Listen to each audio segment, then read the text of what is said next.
back to another deep dive. Last time we really got into the life of James Campbell Sr. Yeah. You might remember his journey from Virginia's New River Valley to Powell's Valley and finally into Kentucky. Yeah.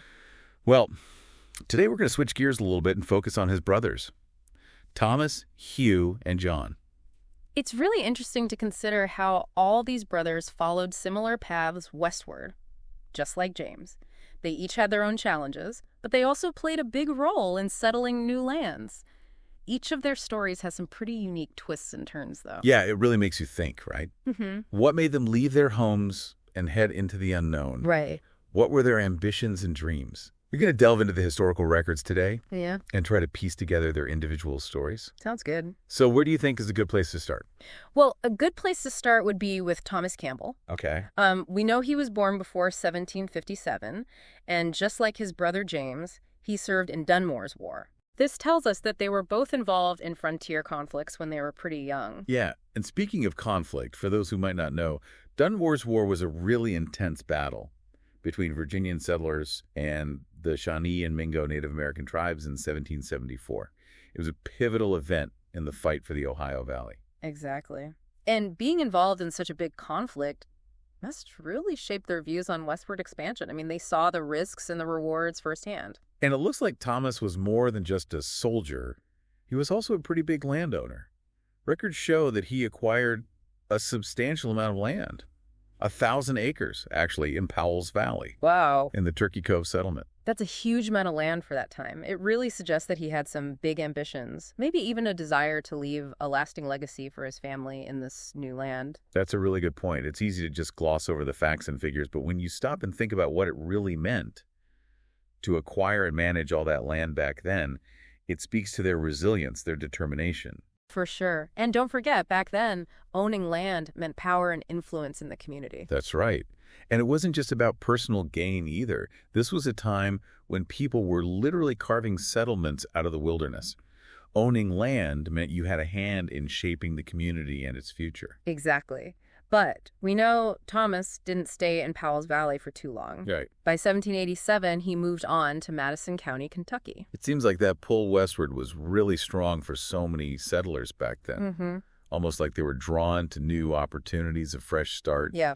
So what did Thomas do once he got to Madison County? Well, once he settled in Madison County, Thomas was still very active in the community. Oh, okay. He was a road surveyor, a deputy surveyor, and he was involved in a lot of civic projects. It sounds like he wasn't just content with settling down. He wanted to help build and organize this new society. I think you're right. It suggests he was a leader. Maybe he even had a vision for what this community could become. So let's talk about his personal life a bit. We know that Thomas was married twice. Sadly, we don't know who his first wife was. Ah, yes. Those gaps in history always make you wonder, don't they? They really do. We do know his second wife was Eleanor Black, though. She was the widow of James Black. Okay. And the records tell us that Thomas had 5 children. But it's interesting because his will refers to 4 of them as the youngest, which makes you wonder if there were older children that we don't know about. Oh, that's a good mystery to think about. And there's another interesting detail. There's a record of a Thomas Campbell getting a land grant in 1751. Wow. Now, if this is our Thomas, it means he was born much earlier than we thought, which might even suggest that he wasn't James's brother, but maybe a father or an uncle.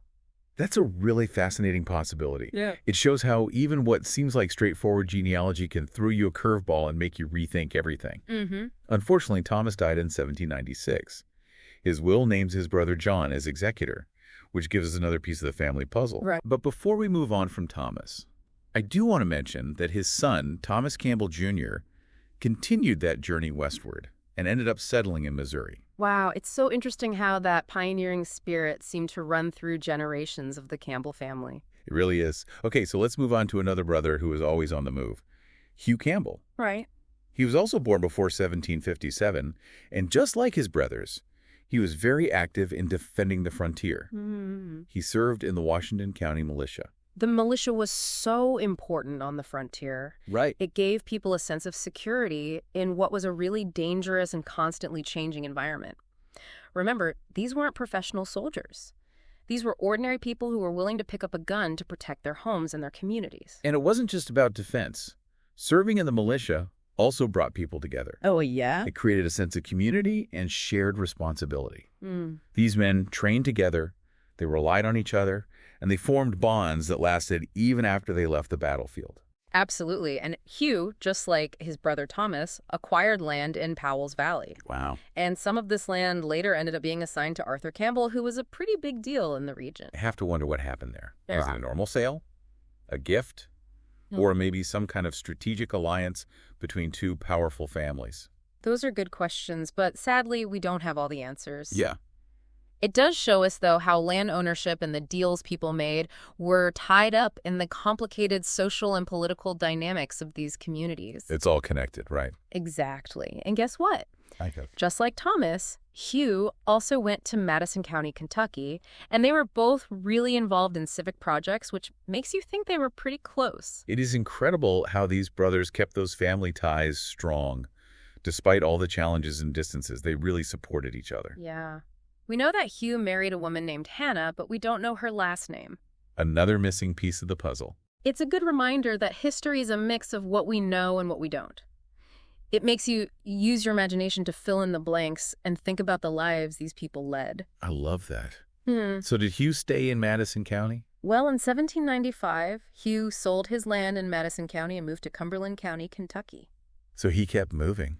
It seems like the need to explore was just part of this family's DNA. It does. Maybe he was looking for new opportunities, or maybe something pushed him to move, but we may never know the full story. Yeah, it's like the frontier was always changing. Mm-hmm. People were always on the move, looking for something new or trying to escape hardship.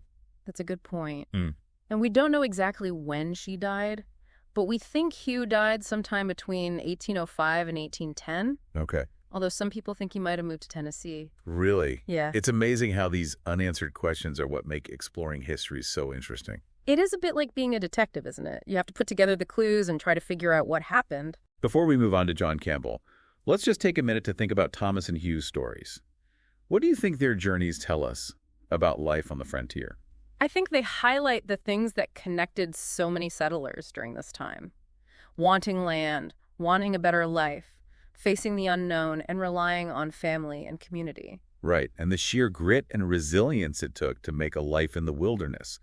These were people who were constantly facing new challenges, overcoming obstacles, and literally building something from nothing. It's a testament to the human spirit.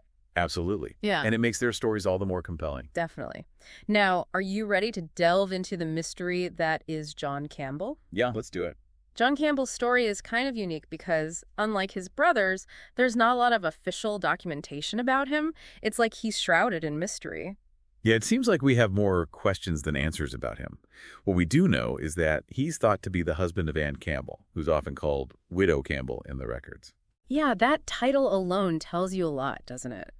It suggests that John might have died before Anne shows up in the records, which would left her to face the challenges of frontier life alone as a widow.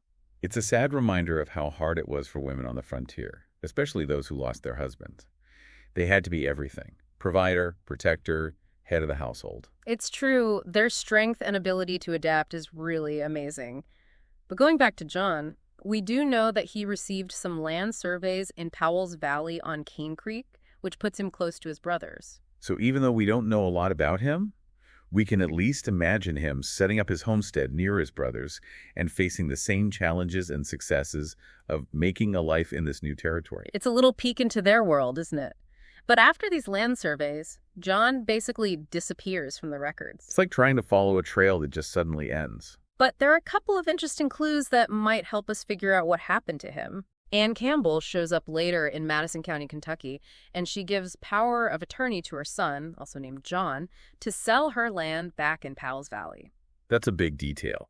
If we assume this John is her and John Campbell's son, it kind of implies that John Campbell died before Anne moved to Kentucky. Yeah, that's a pretty safe assumption based on what we know. But it still leaves us with so many questions. When did John die? How did he die? And why is there so little information about him compared to his brothers? So many questions, right? But that's what makes this so interesting. It's like we're history detectives trying to put together these bits of information and understand a life that happened centuries ago. You're right. It reminds us that history is about more than just dates and battles. It's about real people, families, and communities who are just trying to build a life in really difficult circumstances. You said it perfectly. We've explored the stories of Thomas, Hugh, and John, and each one is unique and a bit mysterious. Yeah. But when you take a step back and look at their lives together, it tells a really compelling story of westward expansion and what it was like to settle the American frontier. Exactly. Their stories are different, but they share a common thread. The desire for land, the hope for a better future, the hardships they faced, and the importance of family. They were driven by adventure, a willingness to face the unknown, and a belief that there was something better beyond the horizon. And it's important to remember that their journeys weren't just about personal gain. Right. They were part of something bigger, the westward expansion of America, and they helped these new territories grow and develop. They were builders, organizers, they were pioneers in a lot of ways. And their stories remind us that history isn't just about the big picture, but about all the individual lives and experiences that make up the past. It's those personal stories that really bring history to life. I agree. Now, before we finish up our deep dive into the Campbell brothers, let's compare and contrast their experiences. What stands out to you? Well, it seems like Thomas was pretty successful when it came to owning land and being involved in the community. He got a lot of land, he had different leadership roles, and he was really active in shaping his community. His story is a good example of how the frontier could give people who were ambitious and determined the chance to move up in the world and gain influence. And then there's Hugh, who was always on the move, looking for something new. He's a little harder to track. Right. I think his story shows how restless people were and how strong that pull towards the unknown was for those living on the frontier. It's so interesting how both brothers followed a similar path westward, but ended up creating very different lives for themselves. And of course, there's John, whose life is still a big mystery. His story really shows us that history is often incomplete, and we don't always have all the answers. It's both fascinating and frustrating, isn't it? It really is. It makes you think about all the stories we don't know, the lives that are lost to time, and all the people who helped build this nation but whose contributions have been forgotten. It makes you realize how much we don't know about history and that there are limits to what we can learn. But it also challenges us, right? It makes us want to keep searching, keep digging, and try to uncover those forgotten stories. That's a great way to put it. And speaking of forgotten stories, it's worth mentioning that there were other Campbells in Madison County, which suggests there might have been a bigger family network. It makes you wonder how connected they all were and how their lives impacted future generations and different communities. Maybe there are more stories out there waiting to be discovered, more pieces of the puzzle that could tell us more about these fascinating people. I like how you're always looking for those connections in untold stories. Well, it's exciting. It's like being a detective, but for history. So, let's wrap things up. Okay. It's definitely interesting to think about those family connections and what stories they might hold. But for now, let's get back to the three brothers we've been talking about, Thomas, Hugh, and John. Their trips west give us a glimpse into a really important time in American history and remind us that behind every big historical event, there are human stories. They were more than just names on a page. They were real people facing real problems, making tough decisions, and they left their mark on the land and the communities they helped create. And, their stories are still relevant today. They remind us that the human spirit of exploration is still alive, that community is important, and that we should remember those who came before us. Absolutely. So before we finish our deep dive, let's leave our listeners with a final thought to ponder. We don't know a lot about John Campbell, so what kind of research could help us learn more about him and what happened to him? That's a great question to think about. It makes our listeners want to get involved and explore history themselves. They could look in local archives, search for old family Bibles or letters, or even try DNA testing to connect with possible descendants. I love that. It reminds us that history is an ongoing discovery, and we can all be part of uncovering its secrets. Who knows what amazing things are out there waiting to be found? Maybe someday we'll learn more about John Campbell, and that will add another piece to our understanding of this interesting family and what they did to help settle the American frontier. Thanks for joining us on this deep dive into the lives of the Campbell brothers. Until next time, keep exploring, keep asking questions, and keep making those discoveries.